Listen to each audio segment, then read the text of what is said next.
folks, this is my front area, and before this area was filled with weeds, lots of crabgrass, a huge dandelion, lots of clover, and I pulled it all up, and every time I get the chance, I'll take some leaves, sweep them up, and throw it into this area over the winter, and I don't touch it at all, and I just let all that stuff break down.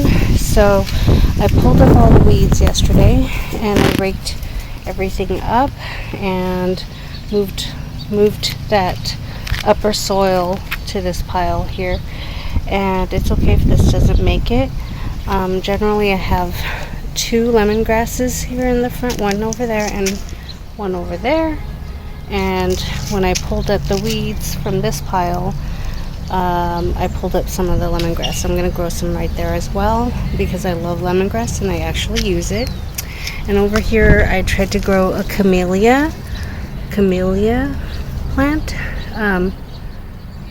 Camilla, I can't remember how to pronounce it, but I thought it had died. It really does like water, and so now it came back, and I love it because it's like a dark pink, and the petals, it has a lot of petals, so it looks a lot like peonies. So I'm really excited that it's still alive. Sometimes I forget that it needs water because the lemongrass does not need that much water over the winter, and in fact it doesn't survive if it gets too cold. So sometimes I harvest my lemongrass from here and I use it to eat with, but over the winter it gets like this. So you just pull off these dead leaves and you can use them as mulch. And so in the evening after my daughter finished her homework, I had her plant some seeds in here, sow some seeds for flowers, and it'll be all up in the front here. So over here by this beautiful rose bush, which is my favorite because it's like a hot pink. It's really gorgeous with a yellow center. I can't show it with all the shadows, but over here in front of it, I had her growing bachelor's button, which I heard reseeds itself. So that would be good. It'll help prevent the clover. As you can see, I still gotta go in there, but I don't want to scratch up and get pricked by all the thorns, but that's the clover. And what I do is I just pull up all that stuff and then I stick it into the chicken run, and they'll just trample all over it and kick it around, and it won't have the chance to reseed, and it'll dry up, and I could use that as compost. And here over the fall I had my son help me out, and he used the kind of like a chainsaw thing, and he shaved this down so that it would be short. And I got that idea from, because I've had this lavender plant for about 4 or 5 years now, and I got that idea from one of the YouTube channels, and she says to shave it down every year in the fall, because after the blooms start drying out, because otherwise it will become really woody, which it has, because I didn't know to do that. So it's pretty woody over here and over here, but that's okay. When you shave it down, it starts to grow new leaves, and for the old part already bloomed, which I was so surprised. But if you just rub your hands through that, it smells so good. And this is the lavender that's not French lavender. So here are the seeds that I had sown with my daughter up in the front, and I started with the closest to our feet, the closest from us. We have the short items, and then as they get closer to the wall of the house, they get taller. So the closest to the edge of the garden bed towards us We have nasturtium, and this is called Cherry Rose Jewel, and it's really beautiful because it's got the pink outer edge, very delicate petals, with the center being like a beige, and so that hopefully will trail out towards the edge of the bed. And then right behind that, I think I had the echinacea, because I know it's just a little bit taller than it. Actually, I think I had the delphinium behind the nasturtium because it's a little bit taller and it's purple, so the pink and the purple go well together. And it's called Blue Duet Mix, so it's got blue and purple, two varieties.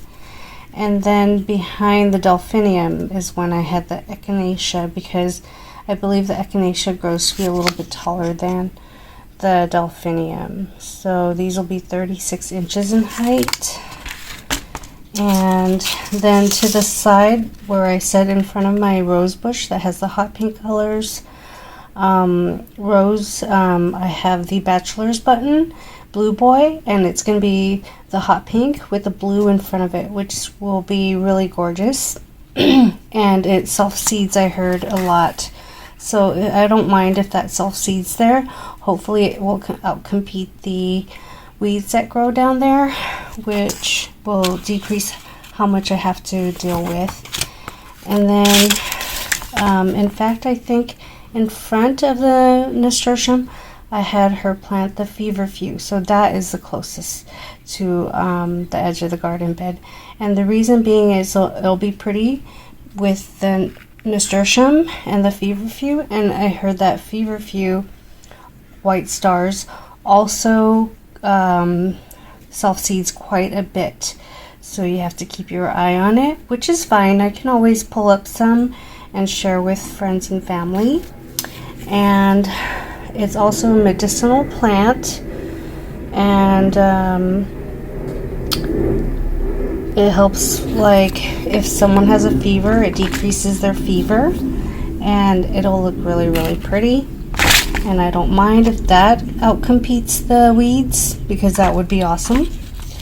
And I had pineapple mint in the front area where I had pulled out the weeds, and I don't mind if that takes over, but unfortunately there's a lot of crabgrass and other things that makes it really hard to keep just the pineapple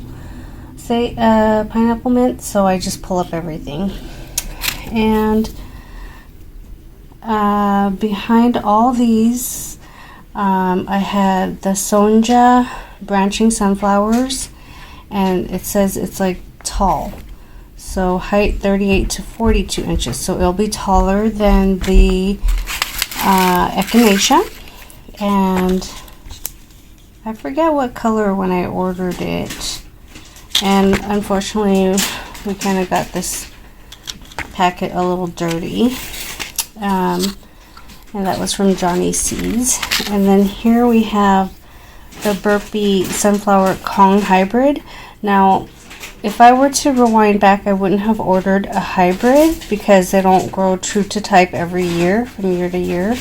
So unfortunately, I ordered the hybrid, and this is the one that's the closest to the wall, closest to the house, and hopefully it'll bring us shade by the time the sun is in full, when it's really, really the hottest in the summer, because we live in SoCal and it gets really hot, and when it's blazing down, hopefully the sunflower will shield our front and will be nice and a little cooler, at least, if not prettier. So with the Kong Hybrid, which gets to 10 to 14 feet tall with huge heads of flowers, and then with the branching Sonja sunflower in front of it, so this being the tallest one. So hopefully we have all these beautiful colors, from pinks to blues to purples to yellows to these bright yellow, tall, very green leafy sunflowers. And as they grow, I will continue to film it and show you. And if they don't and we have some bare spots, then we'll try to...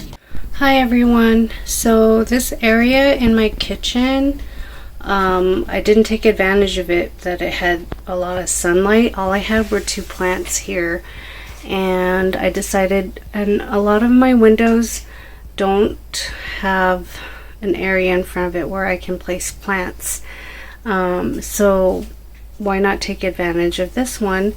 So what I did was I pulled it out because I had a Dracaena and a Monstera adansonii growing there, and the adansonii actually likes shade, and I had it there and it was turning, the leaves were turning brown and turning brown, and I realized what the issue was. And so I took them out of there, and I had this from Target, this tier tray on my table, and I thought, well, why not move everything here? And the tier tray had some viney houseplants growing, some starts. So what I did was I placed it here, and I had that same year bought the other tier tray right there, and they both look good. And I didn't want to damage the wood, nor do I want to damage the, I don't want to get this one rusty because it's metal. So I just save lids from various like food items. So I have a lid here, and it's to keep from messing up all my tiered trays. But anyway, that's besides the point. So here I have a lot of starts, and what I do is I save spice jars, or I save supplement jars that are thin.